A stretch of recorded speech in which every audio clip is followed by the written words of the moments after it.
Magandang umaga, kumusta po? Narito po ulit ang update natin para sa lagay ng ating panahon ngayong umaga po ng April 9, 2024 na kung saan sa ngayon ay patuloy pa rin po na easterlies ang hangin na umiihip po dito sa ating bansa.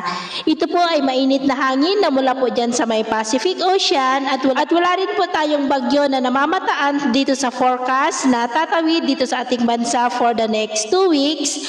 Patuloy pa rin na mainit at maalinsangan ang lagay ng panahon sa malaking bahagi ng ating bansa na posible pa na aabot ang heat index sa 52 degrees Celsius. At sa lagay po ng ating panahon ngayong madaling araw ay maayos ang panahon sa malaking bahagi po ng ating bansa pero may tsansa pa rin ng mga isolated rains sa ilang bahagi po ng Polillo Island at Romblon. At mamaya ay sisikat ang araw sa malaking bahagi ng ating bansa.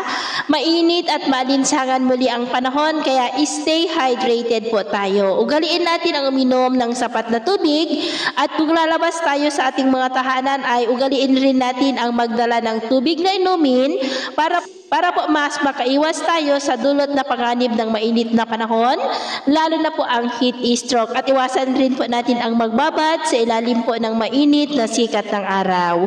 Pero sa kabila ng mainit na panahon ay may tsansa pa rin ng maulap na kalangitan with isolated rains sa ilang bahagi po ng Batanes, Polillo Island, Sorsogon, Catanduanes, Eastern Samar at northern part po ng Palawan. At mamayang hapon, mainit at maalinsangan pa rin ang panahon sa malaking bahagi ng ating bansa, pero may tsansa pa rin ng maulap na kalangitan with isolated light rain sa ilang bahagi ng La Union, Benguet, Palawan, Northern Leyte at Sulu Archipelago.